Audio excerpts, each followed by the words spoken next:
There goes the old Admiral Byrd, bound for Brooklyn. Larry Lasser, CBS News correspondent, and Kenneth Crawford, National Affairs Editor of Newsweek magazine.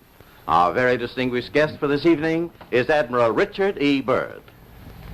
The North Pole used to be a no-man's land, but these are the days when, by buying a ticket on a commercial airliner, you can fly across the North Pole and drink a cocktail at the same time.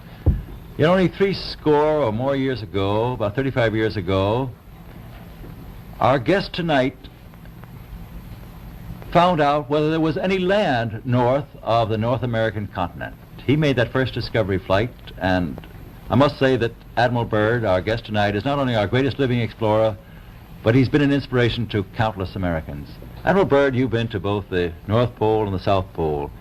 Is there any unexplored land left on this earth that might appeal to adventurous young Americans? Yes, there is.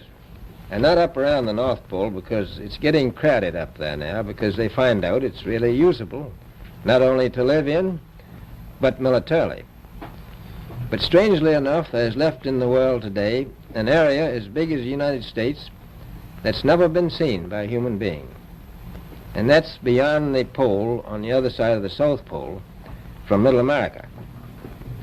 And I think it's quite astonishing that there should be an area as big as that unexplored. This is a tremendous So challenge. there's a lot of adventure left down at the bottom of the world. Well, Admiral, do you hope to see that? I do. Well, Admiral, Yeah. would you say that since you've been to both the extremities of Earth, are these expeditions to such far-off places, are they getting easier because of modern techniques, or is danger still close at hand? Well, it's a little risky, but nothing like it used to be with the old slow planes and the small cruising radius where we had to put down bases. We replaced the dog teams, and of course that was a big improvement. But now the planes go much faster and they are safer, and they have a much bigger cruising radius. You haven't got the danger of a terribly heavy load. Admiral, an expedition to which I believe you're the advisor is now en route. What is that expedition doing? Well, that's the icebreaker Atka, and it's a reconnaissance expedition.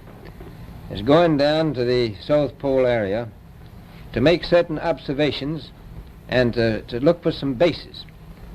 They will be back in April, and they will report back, and upon the information we get from that undertaking, we will base the bigger expedition that's to follow. Is that very definitely planned, or is that... That is being planned right now.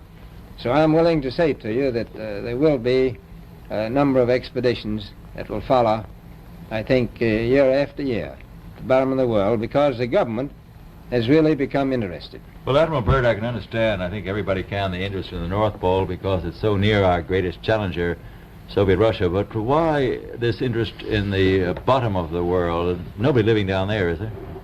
No, it's pretty cold. There's only one permanent resident, that's the emperor penguin. The little ones live further north. I tell you one reason they're interested. It's by far the most valuable, important place left in the world for science. That's why the scientific groups all over the nation are really interested. But more important than that, it has to do with the future of the nation, those to come after us, or even during your lifetime. Because it happens to be an untouched reservoir of natural resources. And, you know, as the world shrinks with an ever-increasing acceleration, far-flung places, once useless, like we thought the North Pole was, and no man's land, become very useful. The bottom of the world will be important, not only to us, but to our allies.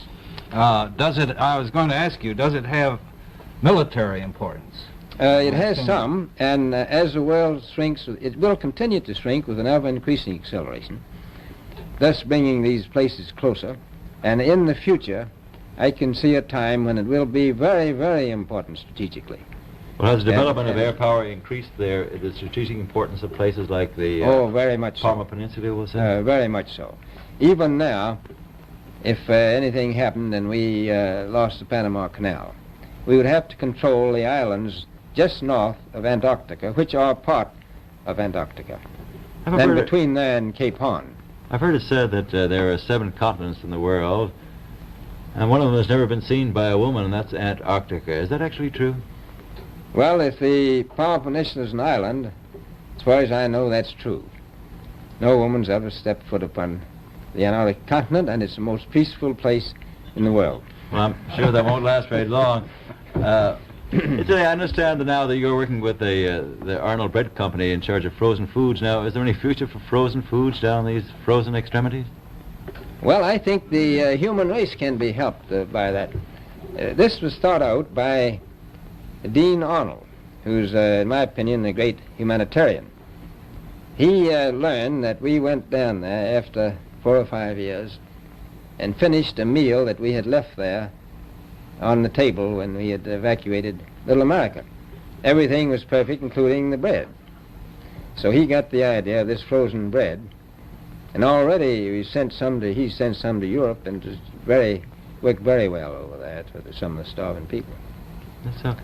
So you can store it down in the Antarctic and against the lean years, and you wouldn't have any people in the world really starving if you did that. Yes, in the event of an atomic war... You'd stay there forever. Admiral, you speak of the resources of Antarctica. What are they? What are the natural resources there? Well, we've found enough of coal within 180 miles of the South Pole in a great ridge of mountains. It's not covered with snow, enough to supply the whole world for quite a while. Well, that's the coal. Now, there's evidence of many other minerals. We are pretty sure there's oil. Now, that coal shows the bottom of the world. Now, by far the coldest spot in the world. Where that coal is gets 100 below zero in the winter. well, It was once tropical. So we think there's oil there, and there's evidence, probably uranium there. is it any secret? Is there uranium there? That would be the only thing that would be practical to actually go after, I suppose. Everything else would be economically unfeasible, wouldn't it? Well, as we recklessly expend our resources, the time will come when we'll have to go after that stuff down there. Well, you know, I avoided what you said about uranium. I'm not sure about that. I don't want to have the world fighting over the Antarctic. And Robert, is there a competition among other nations to try to get information about Antarctica and possibly to secure some of these resources? Well, yes. There are now 7 nations very much interested. Russia is interested tremendously. That I'm sure of. Australia has an expedition down there. The Argentine, the Chile, New Zealand, Britain, and so on. Now, you can understand those people down there being interested because they live down there, the New Zealanders, the Argentinians, the Chileans, and Australians. And so we don't do much about claiming anything. Admiral, you make this sound a little crowded. Are there that many expeditions now there or en route there? Well, you know, as I said, it's the most peaceful place in the world, but I don't think it will be for long because of this intense interest on the part of other nations and this nation.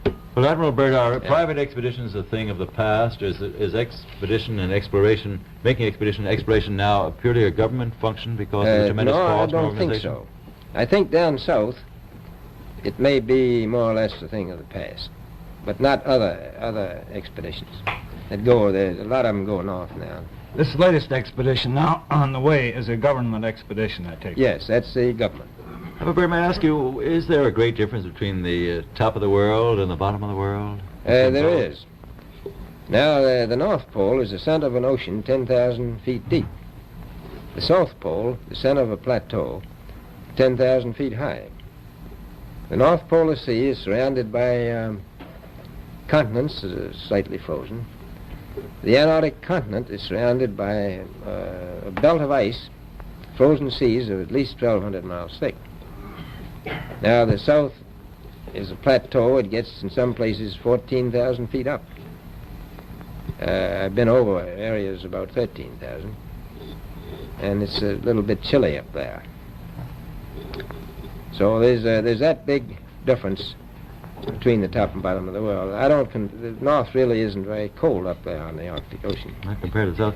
Admiral Byrd, we often hear it said that our young Americans now aren't as hardy as their forefathers. Do you think that Americans do measure up to the standards, the physical standards and morale standards of the past? I do. I don't believe that. I think they're just as hardy. Well, what would you say was the most valuable factor on an expedition? Is it morale, or physical courage, or is it sheer equipment? Well, I've always thought that loyalty was by far the most important trait. The British told me that when I first went down in 28, that I couldn't possibly get through the winter night without a mutiny if I took more than 20 men. But to serve science, I had to take 42 men. Then I took 56 the next time, and so on. And I did find that loyalty was the most important thing during the winter night when it's very hard on your nerves. I think that's trait. Well, that's a very valuable characteristic at any time. Well, thank you very much, Admiral Byrd. It's been a great pleasure to have you here tonight. It's a pleasure to be with you.